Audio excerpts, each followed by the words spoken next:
이 제도가 필요하다고 해서 논란은 떼고 필요성만 주장하고 간다? 적절치 않을 것 같고, 장관께서 이거를 직접 아까 말씀드린 것처럼 여당이 주도해서 발표하거나 이렇게 하는 것이 아니라 장관께서 직접 발표를 하시길래 저는 한동훈 장관께서 그 논란 약간 관심이 있는 총선에는 불출마하시나 보다 이런 생각을 했어요. 왜냐하면 이제 PPT 이제 보시면 아시겠지만 장관이 이렇게 하시겠다고 하는 건 임기 내에 진행하시겠다라고 하는 걸 텐데 이게 지금 남은 입법 예고에서 국회 제출까지 최소 기간만 따져도 94일입니다. 그러니까 아무리 이걸 막 빨리빨리 한다고 그래도 정기국회 내에 그 국회에 제출되기도 어려울 것 같고 더 나가서는 21대 국회가 곧 이제 총선을 앞두고 있고 이렇기 때문에 21대 국회에서 이게 논의가 되기도 쉽지 않습니다.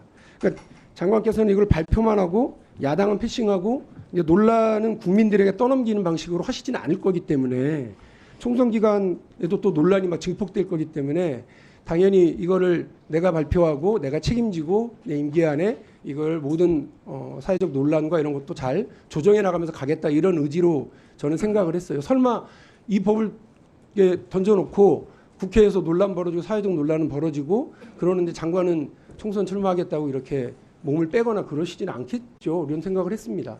그래서 다시 한번 장관께 부탁을 드리는데 이 법을 직접 설명하시고 또 사회적 논란이 있는 걸 아시고 계시니까 적극적으로 여당 야당 특히 법사위원들에게는 적극적으로 좀 설명을 해주시고 예, 장관님 답변하십시오.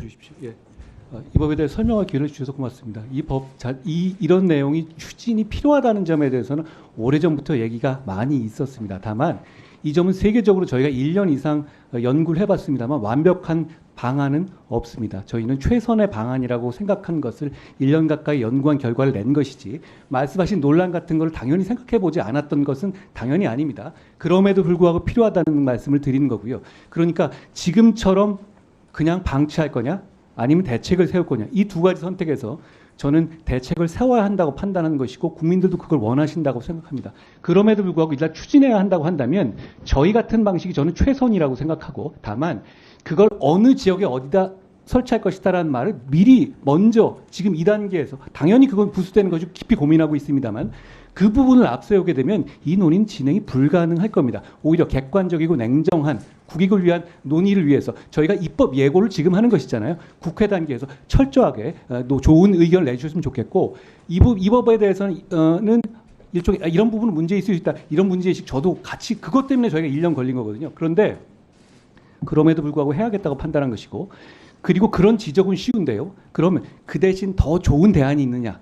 이건 참 어렵습니다. 저희가 처음에는 미국식 제시카법처럼 추방 방식을 생각했었다가 선회한 것이 그렇게 되면 우리나라 구조상 서울밖에 갈 데가 없고 정말 시골만 가게 되는데 그렇게 됐었을 때는 치안이라든가 치안에 있어서 지역이나 빈부에 있어서의 치안 격차라는 것은 저는 민주국가에서는 허용해서는 안 된다고 생각하기 때문에 저희가 거주지를 지정해서 국가의 책임성을 높여 더 잘 관리하겠다는 방안이 합리적이라고 판단한 것입니다. 만점짜리라고 생각하지는 않는데요. 저희가 입법 예고에서도 충분히 좋은 의견 들을 것이고 국회 논의 과정에서 좋은 의견 내주셨으면 충분히 수용할 것이라는 말씀. 제가 보기에 여기 문제점이라든가 이점이라는 건 박영준 의원과 제가 생각이 같을 것 같아요. 그런데 저희가 이걸 넘어서는 다른 방안을 찾지는 못했습니다.